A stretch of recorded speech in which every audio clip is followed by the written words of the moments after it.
All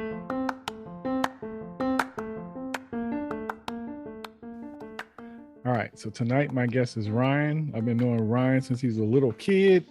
Through mutual friends of mine I've been knowing since I was almost like 13, at least Jose since 13. I knew Eric in high school and Hanif and then Gerald.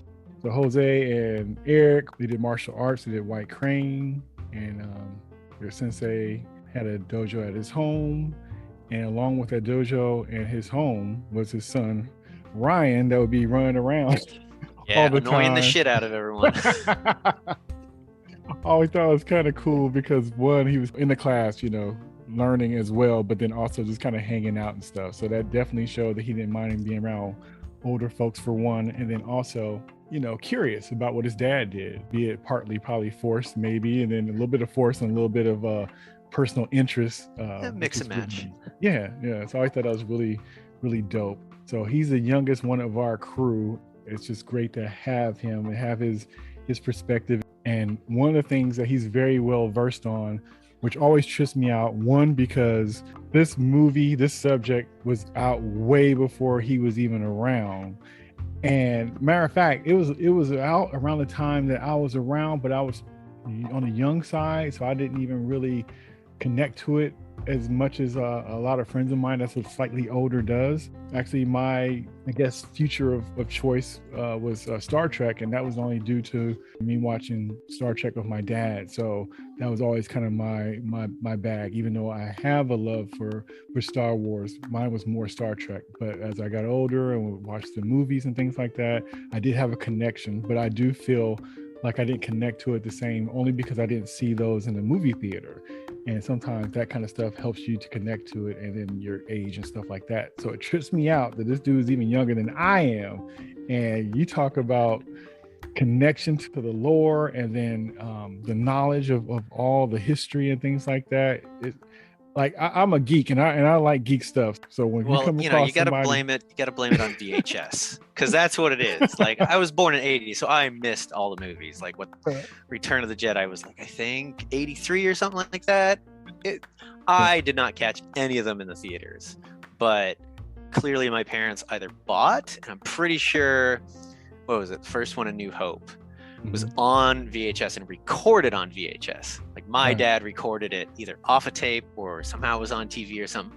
So I swear to God, I distinctly remember it's early in the movie when like the sand people are like, oh, we see Luke, we're gonna go after him, and they go jump on the bantha, and there's a glitch, and it like starts playing like a segment of a car commercial and then just cuts off. And I don't know if like dad was like sitting there like, oh, commercial, damn it, I missed it, or he was recording over whatever. But I had him on VHS, and that's how I internalized Star Wars growing up. Wow. So your dad was into Star Wars and stuff like that?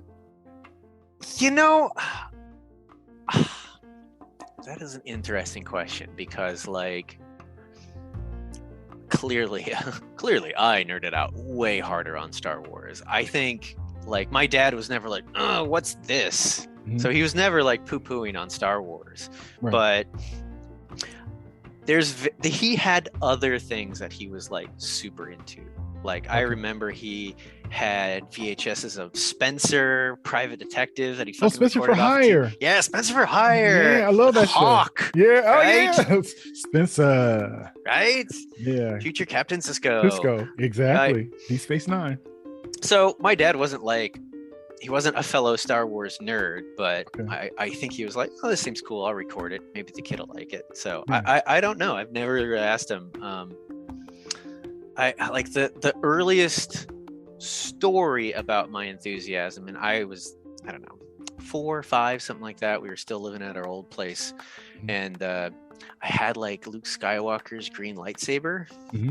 It's all made out of plastic and stuff, and my dad does martial arts. He's doing a Tai Chi form in the backyard with an actual fucking sword, and I'm like, hey Dad, let's sword fight. And I'm swinging it around, and he's like, kiddo, I'd cut your sword in half if we did that. And I was like, oh. He loves telling that fucking story. So clearly it got into me early. Yeah. So what things about it you think that you gravitated to? What do you think that caught you about it? Well, I think like a lot of things, it changed over time.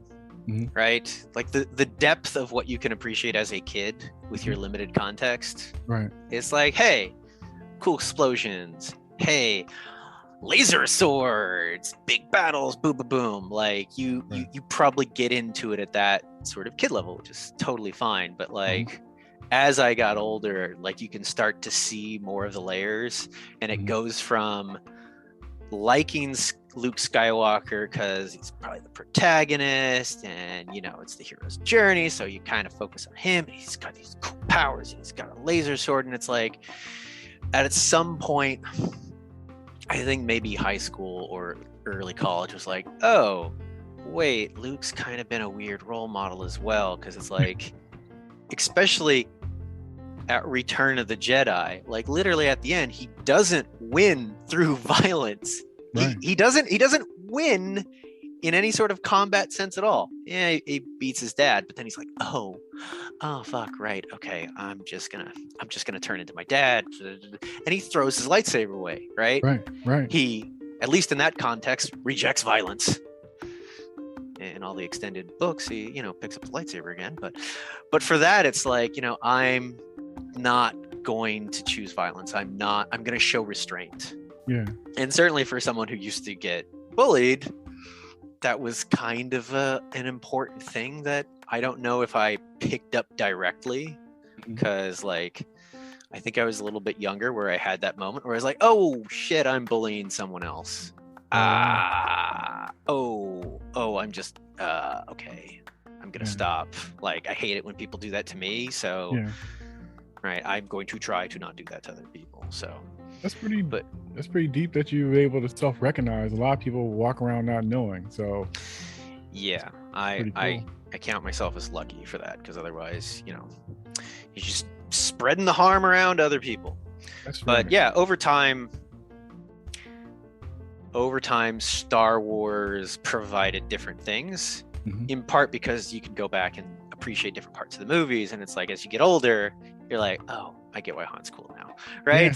Things like that. Like, I mean, it's the original trilogy. Phantom Menace has some amazing spectacle, the fight scenes, not just like the melee combat with the lightsabers, but the space combat, holy crap, still some of the best in cinema. But then there's also all the books that I read. Holy crap, so many.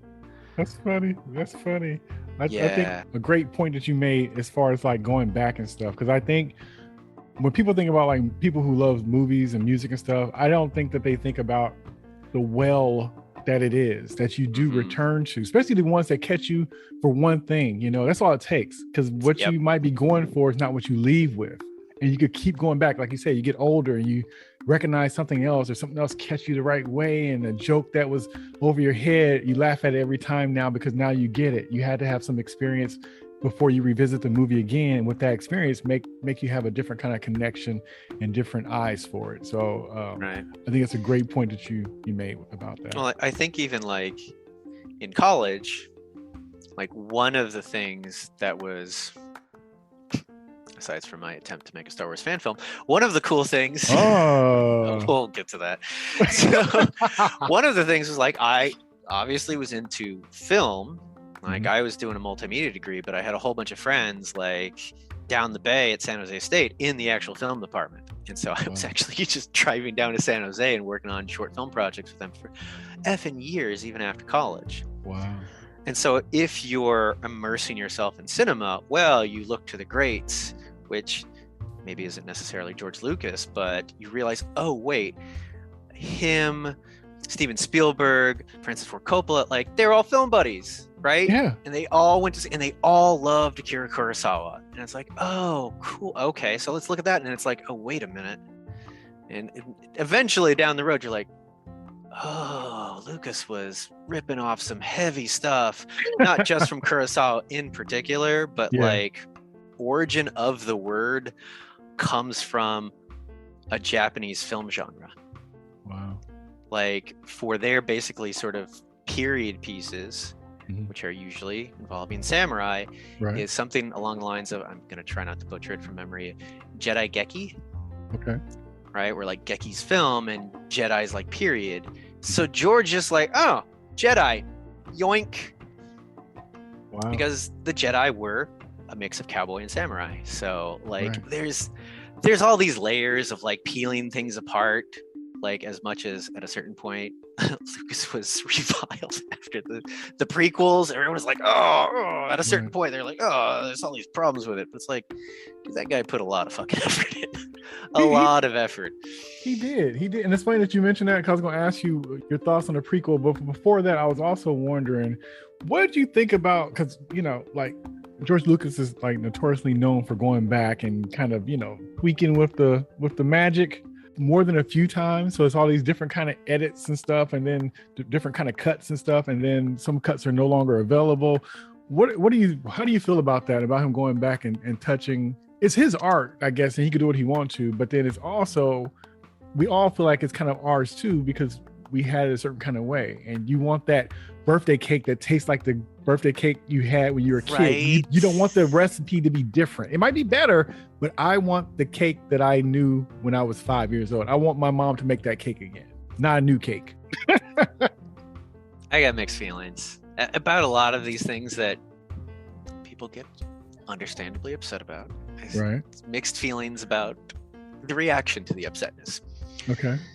But like, I get people being like, oh man, I liked this interpretation. I don't like, why did you make that change? Right. But there's also people who are like, oh, I like that change. No, that's better. That works better. I get it now. It blah, blah, blah, blah, blah. I mean, and this is ignoring the small technical special effects fixes, actual fixes that they made. Not like we're going to insert new stuff or remove new stuff. We're just going to clean up a special effect. Yeah. Like that sort of stuff I don't care about. But what about the stormtrooper bumping his head when they fixed that? Did you mind that being fixed, or are you? I don't care. Okay. Like it's one of those things where, like, I think prior to the internet, most of it didn't notice all those Easter eggs and stuff. True. Like True. I didn't know about it. Yeah. Like it was probably the mid-aughts until I saw an article like, hey, the guy bumped his head. Isn't that funny? They missed that. Oh, continuity error. Like that's it's cute. Yeah. But it also is not meaningful. Yeah, true. Right? Now, the meaningful ones, there's definitely a category of meaningful changes. And I'm not talking about like extended scenes of Tatooine, right? Where they're driving in and you see the wider city. Okay, whatever. Yeah.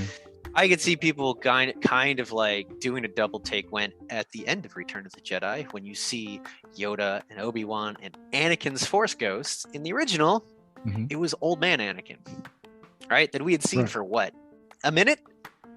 Right? Took his helmet off. Vader becomes Anakin. And he went back and put Hayden Christensen in after they did the prequels. I don't fucking care. Okay. The interesting thing is they could have left it as it is. And it would have been all right. So that's old Anakin. But it actually does make more sense that it's the Hayden Christensen version, because that was the last time he saw himself, right? I mean, unless they're like, hey, before we put you in the Vader suit, you want to look at your burned remains? Right. And it's also reflecting his return to an earlier self. His innocent self. Right. Quote unquote. Let's be clear, Anakin. I know. Quote unquote. Quote unquote. But yeah, he's giving up the Vader persona. So, all right. Director cuts, director edits, whether it's Lucas or whoever it was that did Blade Runner, I can't remember right now. You know, the director cut of that, adding the unicorn, origami, not doing it, the dream sequence. Like, it would be nice if they left the other prior versions, but No, that's fair. I grant people being upset about it, because it's like, that was that one thing that I really cared about. It's like, yeah. No, that's this. I wish I could have a more hot take, but that's very much a cool take on people being upset about their things being changed, because yeah, there's a lot of that in fiction. Yeah, it is, and I think unjust because I don't know. I guess maybe they haven't hit anything that I felt a ways about yet. I guess because part of me can understand, but not to the point of like bullying and just all the stuff that's kind of happening on social media about certain things and people's feelings about it. It's like I, I'll watch like sci-fi or superhero movie or cartoons, whatever, like, before I would watch sports even. And when stuff happens and change, I kind of just like either it's for me or not, but I still had what I had. So I'm never really been out of shape enough to go out my front door and scream to a neighborhood like, you killed my childhood. I just never, and I love it deep, but not to that extent. Yeah. Well, for people that are heavily attached to their secondary worlds, right? Mm-hmm. All these different fictional universes are all secondary worlds, right? We're in the real world, unless it's a simulation. Allegedly. Right? Quote unquote. But I get this, they want to really believe in the validity of the secondary world. Not to the extent where they're like schizophrenic or anything like that, but just like they don't want the verisimilitude of its reality broken, right? As someone that plays and runs tabletop games like D&D, I get that, right? The players don't want to see behind the screen and realize, oh yeah, this whole goddamn thing's fake, but it's not real. Like, sorry. Like, people need to chill. Like, we have the same problem with freaking comic books because, we're both comic book nerds. Like, we have this same problem all the goddamn time. And it's even worse in comics because you've got this massive trove of continuity, right? And it's like, the thing is, people get pissed off about that thing from that continuity that they love can't be changed. But as you look at the rest of the continuity that they have, or maybe even haven't consumed, and they're just chucking that out. Right. Like, what was it? Peter Parker, Spider-Man. There's the Clone Saga. Yeah. Oh, yeah. Right? Which is multiple clones here and there and da-da-da. And basically the writers, for the most part, are like, oh, we'll keep the one clone. He can come back. Yeah, Ben. Right? Yeah. Right. Yeah, Ben Reilly. But as someone who consumed a big chunk of that, I also just like, yeah, that's all I need to keep. I don't care about the rest of the continuity. I can barely remember that. Was it the Jackal? The Jackal, like, there's so much that I've just ejected. And it's the same thing for Star Wars with the, I don't want to say 100, but dozens and dozens and dozens and dozens of books that I've read. There's just stuff that doesn't matter to me. Right. So, and there's stuff that I think is stupid, and stuff that thinks it's fucking awesome. And the hilarious thing now is it doesn't fucking matter because it's all the legacy canon. Disney was like, yeah, no, all the books, nope, we're just tracking the movies and specific animated TV shows. That's it. Right. So do you agree with their choices for the stuff that they consider that they let in and versus the stuff that they say is not canon? Because it doesn't make what because you kind of check it all out. So it's not like just because they say it don't exist don't mean you don't know it. Right. So I know it. I can carry that particular canon on. I think there's a term like head canon where it's just like your personal interpretation of this weird thing. It's like no one says it's not that. So I'm just gonna fan theory that boom, head canon. So I can still hold on to that canon. It's just like a separate timeline or whatever. Yeah. But I don't think. I think when Disney, presumably the creatives, not necessarily the executives, but I like to think the creatives were pushing this decision point because as a creative to step into that massive continuity, it's the same problem with Star Trek, is like, oh, this continuity is great and amazing and thoughtful and filled out, and it totally ties my hands of what I can do. Right? Doesn't matter if it's a piece of sci-fi technology or some sort of magic, which you've got both in sci-fi, and how they work and why they work. A lot of times those restrain the story you're trying to tell in the moment. Right? So allow me to bitch about the Mandalorian. Go for it. So, love the Mandalorian. Love the Mandalorian. Me too. But, you know, there's weird technology continuity things where it's like, why would you do that? Oh, it's like, oh, you did it for a story beat. You did it for a story beat. You did it for a story reason. And it makes no fucking sense outside of that context. Like, it changes the way the world works. So, Mandalorian, season 1, episode 1, Mando gets his new bounty that is going to lead him, spoilers, to Baby Yoda. If you're out of luck on that spoiler, too bad. Now, they could have just gone and said, like, here's a holo picture of Baby Yoda. This is your target. And Mando would have just said, no kids. Yeah. Boom, end of show. Yeah. Right? And that's the problem. He would have realized what the target was, and it would have been against his personal little code because he was a foundling and all. No, right? You can't have that dramatic reveal. So they're like, all right, well, we need some other way for him to find the target, but not know what the target looks like. Oh, we'll give him a key fob. We'll give him a tiny little puck, a key fob that'll track Grogu, Baby Yoda. So it works out fine. But it's like, okay, so there's a tracking device. No, there's no tracking device on him because it comes up later that he's still being tracked. He's on another planet. Another bounty hunter shows up. And again, it's to serve a story beat.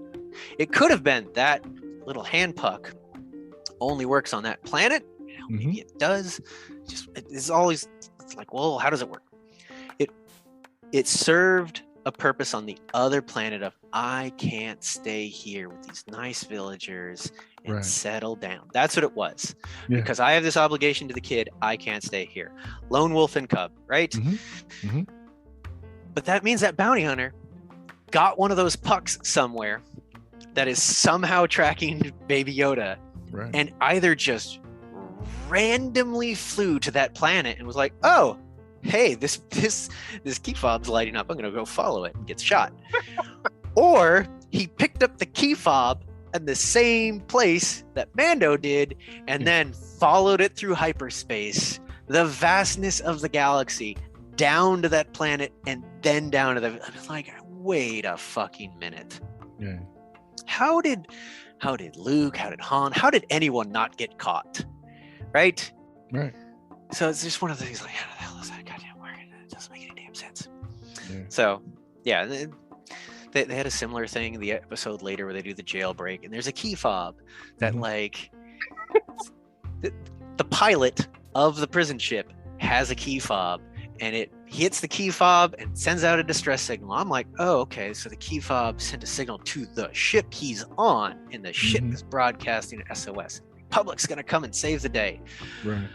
But because they wanted to serve a story beat of Mando's clever, and he is, he takes this little key fob and he sticks it into the back pocket of one of the people that just betrayed him, and they fly back to their base somewhere else in space, and the Republic goes there. So they're following the key fob. They're not coming to the prison ship. So it's like, wait, this tiny key fob is sending out a distress signal that goes through hyperspace. And I'm just like, I don't know. Maybe they're in the same region of space, but Star Wars is horrible at laying out distances, whatever. But my point is that those served story purposes, narrative purposes, character beats. Right. But they didn't think about the implications of how that works in the wider world. All right. And we saw that also in The Last Jedi, which has lots of other problems. But it's that big dramatic moment where General What's-Her-Face, Laura Dern, turns the ship around and hyperspace rams into the fleet. It was like, that was shit. Dope. Right? That visually dope. Yeah. Like, I'm also a sucker for the sacrifice move. Like, that always works on me. Captain going down with the ship, just like sucker for that trope. Like, emotionally it worked. But literally, like, a second later, my brain was like, oh, fuck, why isn't no one else doing that? Because that's the thing. Like, wait, if you just hyperspace ram ships, why don't you just build a ship with no one in it and just hyperspace ram it into whatever you want? Yeah. Or use drones. Right. Or use droids. Right. Or use clones. You have a lot of expendable characters that you could use. and the thing is, so there might be lots of exemptions, asterisks around that particular thing, like why it can't be used all the time, blah blah blah. But they're not serving that world building purpose. They're like, have the moment, move on. Yeah. Because there was, to talk shit about some of the legacy stuff, there was a whole trilogy books where a clone of the Emperor came back and built a fucking hyperspace gun that did exactly that. Oh. It was in the center of the galaxy, Abyss or something like that. Mm-hmm. It's basically another Death Star. It's another super weapon.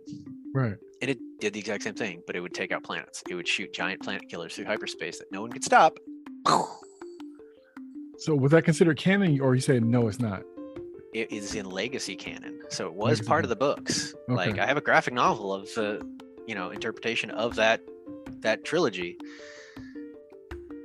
But it's been like a couple decades since I read it, and I'm sure they were like, well, you have to build this giant star killer base thing to make it work, and it's not like a ship can do that, right?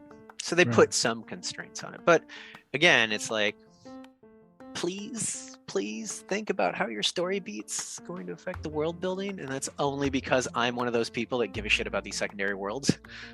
Yeah. Right?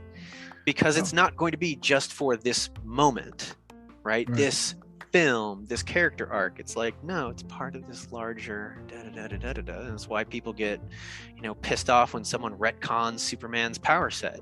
Yeah. Right? Superman's made out of energy now. What? Right. Superman can go supernova, but then he's depleted for a whole day. I'm like, oh, okay, well, at least there's a consequence there that makes it where he's not just ridiculously more powerful, he actually gets weaker. Yeah. Because even though I understand exactly what you're saying, and I feel that way, but it's a trip too. It's kind of like you prefer for them to be holding to, the legacy and the stories and things like that. But then you're also assuming the people who's working on it have a love for it to even know the continuity. And even with that, if it's in a different medium, or if it's stuff that you may know, like from a book or something, but people who only watch the, the Clone Wars, or only watch the original movies and stuff like that. So it's kind of like all over the place. And it would just be, I think the only person that really would be able to, well, I guess Kevin Feige kind of does it in a way, even though he's not doing exactly like the comics. He at least he has a big picture, and he can kind of rein stuff back when he sees like, don't do this because it's gonna affect that, and a big picture guy. He's got the high level stuff. Right. And it's interesting because George Lucas was that for Star Wars, and then people, kind of gave him a hard time with it with the prequels, which I thought was kind of like, now people may have issues with it, but that's that guy's world. That's kind of like saying, God was just like saying like God was wrong. Well, no, if God's saying this, regardless if you like it or not, that's what it is. And so I think it's ironic that people had issues with that, almost kind of ran them off in a way. And then it's like, well, give it to somebody else. And when they did, look what we got. I don't see people complaining about those prequels anymore like they were before after they saw what happens. Right. And it was funny because I was looking up like something about Ryan Johnson the other day with was it The Last Jedi, and he had an interview where someone was like asking about him sort of like pushing sort of some of the boundaries and how the Force worked and this and that, and he's like, okay, well, one, like everyone that came before me was doing the exact same thing. Mm-hmm. George Lucas did that because he was creating all this sort of stuff. I'm another creator pushing the boundaries of what can be applicable and what's not applicable and all that sort of stuff. I'm like, oh, that's kind of a valid point. And these other things, like, what am I going to be stuck with? Something that was written 30 years ago, right? Like for the story I'm trying to tell. And it's like, I kind of yeah. See, the thing is like, where's that threshold, right? Someone comes in, writes a new Superman story, and there's all these different data points about what is Superman. Yes. And if he gets 70%, does he get 80% of it right? Yeah. If he gets 50%, people are going to fucking riot, right? So it's like, how much are you changing? And as much as, we shit on Ryan Johnson for Last Jedi, dude, God, I already forgot his name. Who directed the other two movies on either side? Mr. Mystery Box Boy. J.J. Abrams. Yeah, J.J., thank you. Mm-hmm. Mr. Lens Flare. Mm-hmm. So, in the previous movie, The Force Awakens, he came up with an entirely new force power. Yeah. right? Boom, frozen in place. You can't move. I'm gonna hold that laser bolt in place. And like everyone was like, oh, it's fucking cool. I was like, well, he also broke a rule. He made a new thing, right? He didn't retcon a thing, right? Which is hilarious because he retconned Ryan Johnson after Ryan Johnson subverted expectations, not necessarily retcon stuff, but it's, yeah.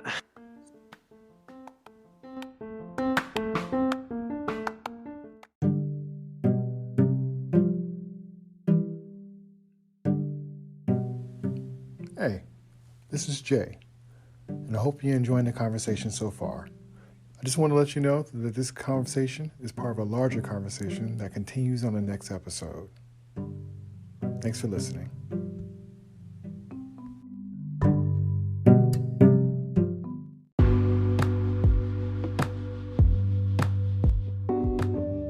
Hey, it's Jay.